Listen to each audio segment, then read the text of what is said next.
The Tertiary Education Trust Fund recently inaugurated 12 Pioneer Centers of Excellence across Nigeria's 6 geopolitical zones. The Centers of Excellence will be known for and characterized by the best brains, profound experts and specialists, up-to-date research, and facilities. They will boast of a crop of brilliant early career and postdoctoral researchers being groomed in an attractive and conducive environment with conditions of service to match global prescriptions and best practices. The TETFund Board of Trustees is very committed to advancing tertiary education in all ramifications. Today is about another program, also in the field of research and development, the dedication of 12 brand new centers of excellence. This is a very important day for us at TETFund. It's also a very important step for us as a country. May I, on behalf of my colleagues, all of us on the Board of Trustees, and that includes the Executive Secretary, congratulate the 12 universities that have been selected, that have been nominated.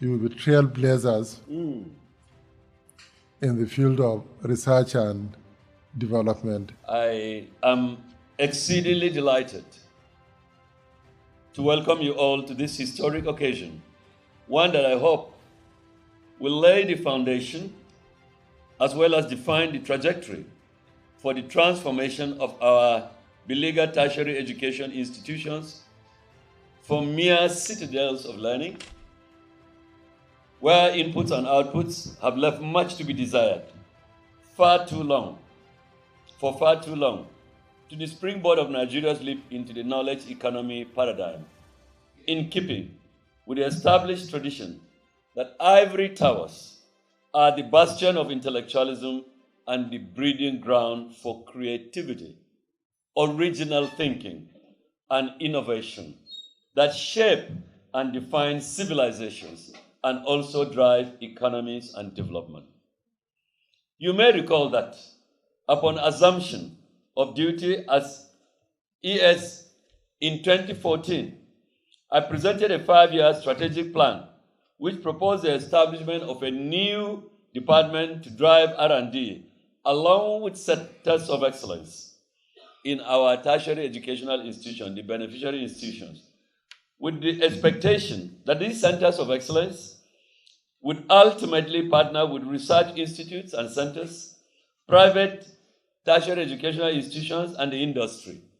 Thus, when the TETFund BOT approved the creation of the Department of R&D and Centers of Excellence as part of my new 6-point vision of the organization, it conveyed the strong resolve of the BOT to pair Centers of Excellence with R&D as an indispensable component of the latter.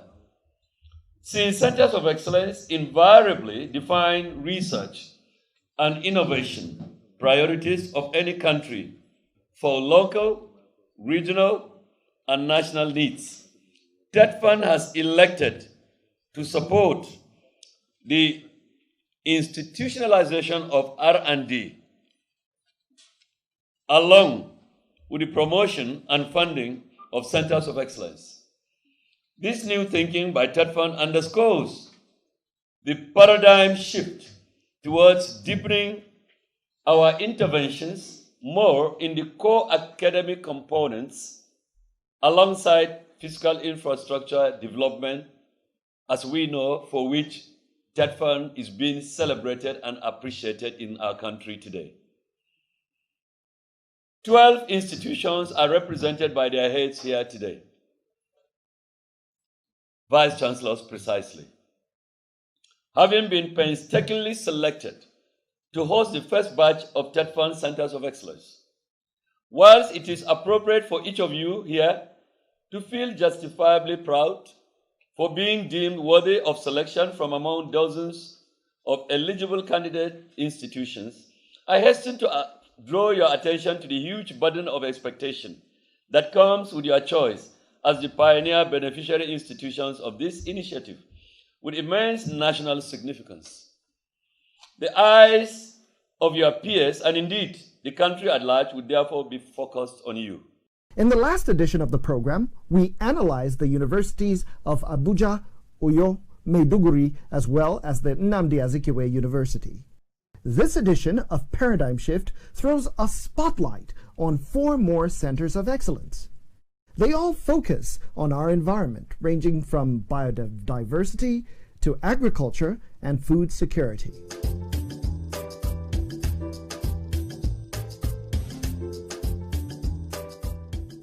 Lagos, the most populous city in Nigeria and Africa.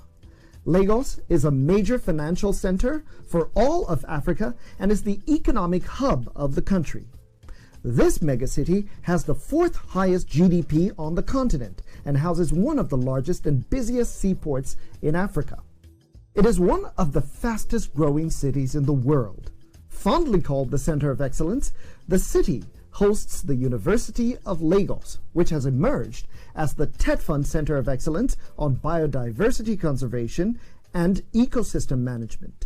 The Center for Biodiversity Conservation and Ecosystem Management has been active in the space of conservation, not only in southern Nigeria, but even across Nigeria.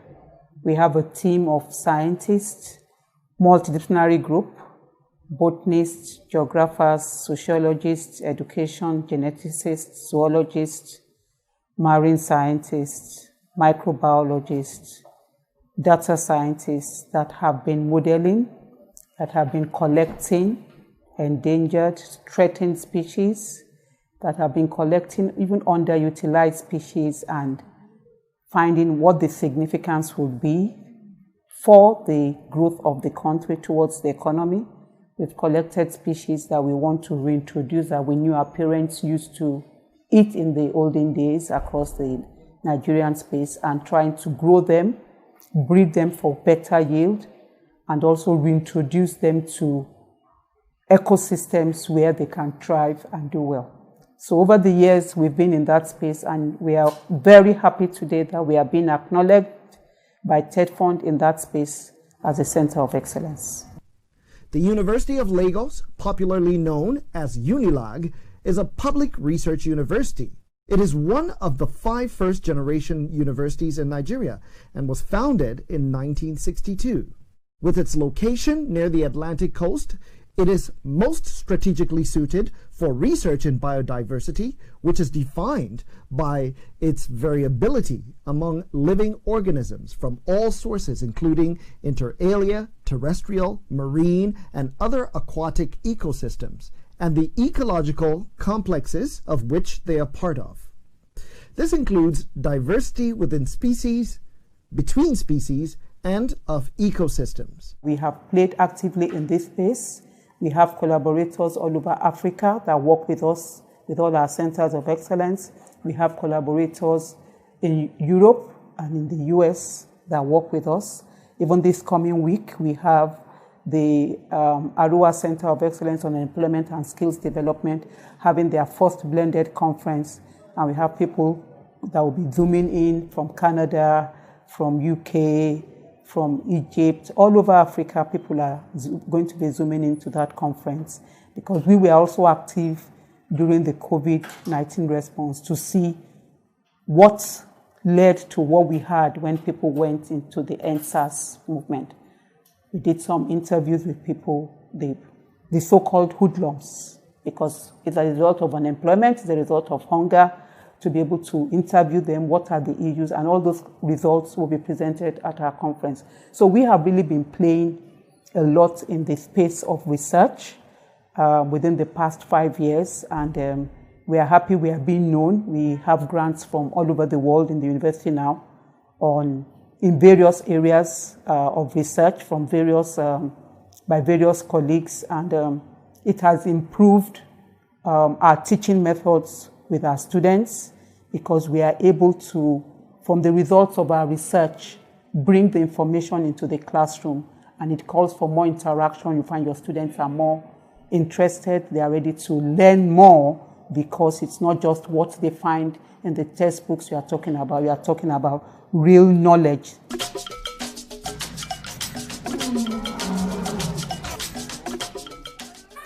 Located approximately in the center of the country, Jos is geographically unique in Nigeria due to its boundaries of elevated hills surrounding Plateau State. Natural formations of rocks, hills, and waterfalls make this city stand out amongst others in the country. Plateau State is one of the greatest food sources in Nigeria, the largest producer of the Irish potato. Jos, its capital, is home to the University of Jos, which serves as the TETFund Center of Excellence on Food Security. If you look at the leading economies in the world, the only thing that has moved the development of that country is research. It's impactful research. And for us, of course, University of Jos has been doing research, particularly in the area of food security. Indeed, the University of Jos, one of the main reasons why the University of Jos was created was because of agriculture. But unfortunately, it is only a few years ago that the Faculty of Agriculture was established. But it was established with that mandate of ensuring that the faculty and the staff within that faculty engage in impactful research for economic development of not only the plateau, but of course starting from local development, impacting the local community, and indeed impacting the country as large. And of course, as you know, just being a temperate area where most of the temperate crops actually come from in this country, I think that having that Center of Excellence in Food Security has given us a lot of boost and a lot of significance in order to ensure that at least those crops are researched upon in order to maximize the productivity and the provision of food security in this country. What became the University of Jos was established in November of 1971 from the satellite campus of the University of Ibadan. In October 1975, the then military government, under General Murtala Mohammed, established UniJos as a separate institution. Though situated in the tropical zone, a higher altitude means that Plateau State has a near-temperate climate with an average temperature of between 13 to 22 degrees centigrade. Harmattan winds cause the coldest weather between December and February. The warmest temperatures usually occur in the dry season months, in March and April. Fruits and vegetables that do well in temperate regions, but not in tropical regions, surprisingly thrive in Jos, in addition to bountiful harvests of other tropical crops. What we need to do in order to achieve proper food security is to move away from just the production of subsistence crops, is to bring out research in a way that the minimum area that is being cultivated is producing more or less. For example, you see a lot of farmers who have many hectares of farmland that they farm. Let's take an example, wheat. But you see that the product, the outcome of the large farmland is not commensurate, ideally, with what is expected to come out. But what we think that will actually improve the food security is investigations in terms of improving, not only the land itself, the soil, fertility, and so on and so forth, but also integrating technology to ensure that at least the farmers benefit from the contemporary technology. In fact, being an IT professional, one of the things that we've integrated, or we're going to integrate as far as the Food Security Center, is obviously a multidisciplinary and interdisciplinary center. But we are going to also look at contemporary technologies like artificial intelligence, machine learning. How can we deploy artificial intelligence in order to improve, productivity of whatever products that we want to focus on?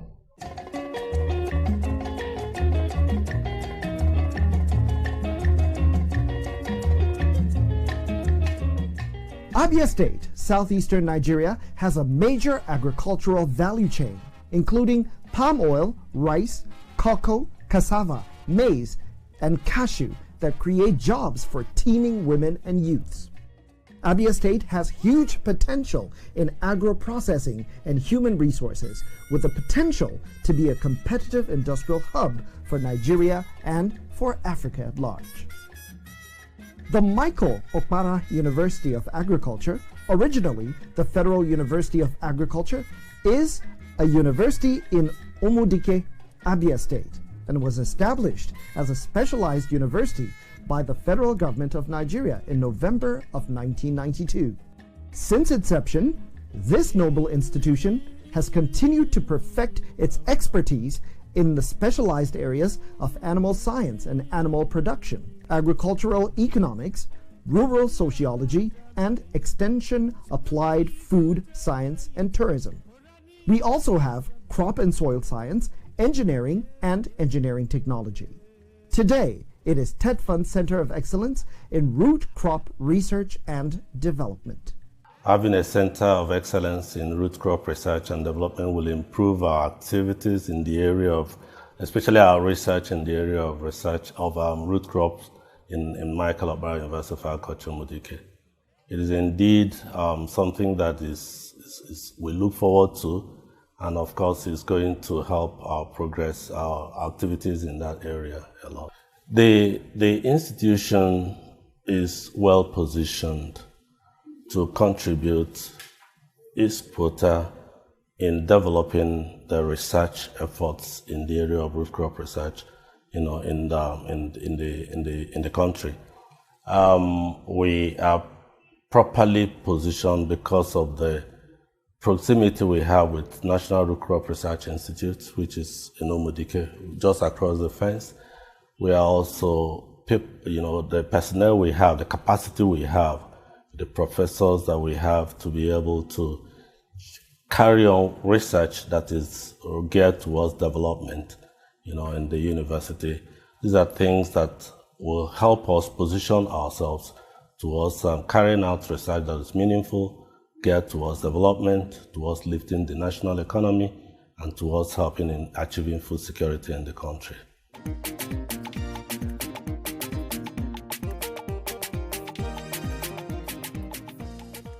In the northeast part of Nigeria, Bauchi State is one of the states that span two distinctive vegetation zones, namely the Sudan savanna and the Sahel savanna. The Sudan savanna type of vegetation covers the southern part of the state. Here, the vegetation gets richer and richer to the south, especially along the water sources of rivers, but generally, the vegetation is less uniform and grasses are shorter than what grows even farther north or farther south, that is, in the forest zone of the Middle Belt. The Sahel savanna, on the other hand, also known as the semi-desert vegetation, becomes manifest from the middle of the state as one moves from the state's south to its north. This type of vegetation comprises isolated stands of thorny shrubs.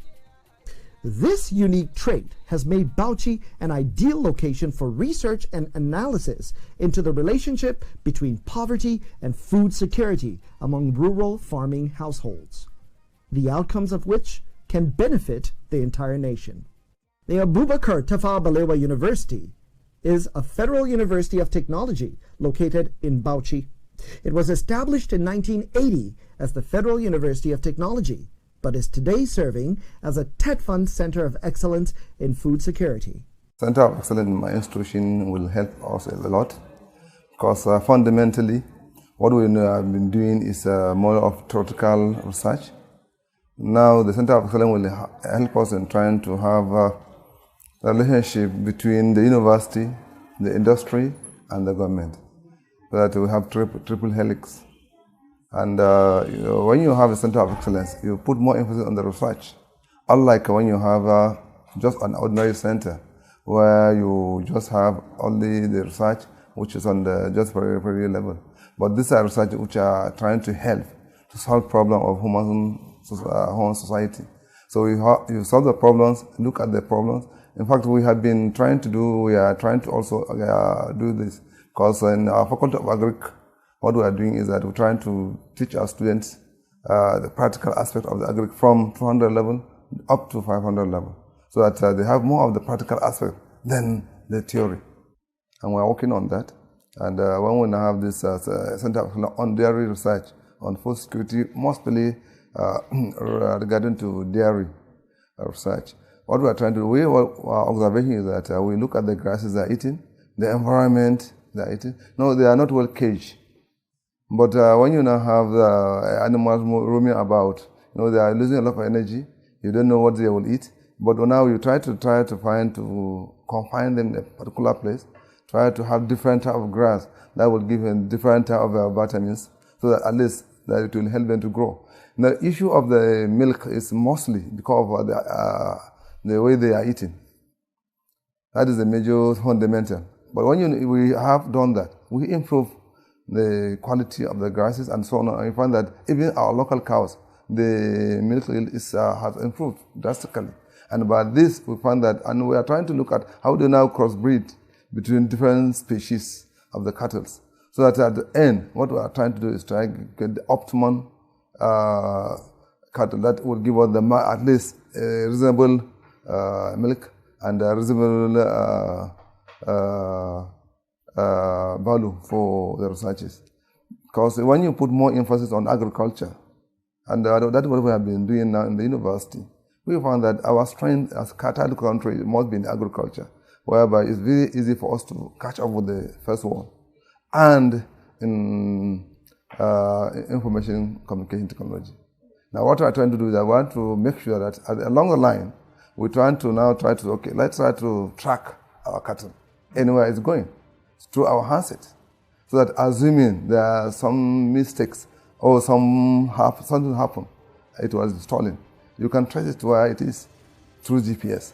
So it's part of the research we are trying to do, we are doing in the university, trying to now blend computer science and the agriculture. So that let's try to see how do you now track not even cattle, even your farm.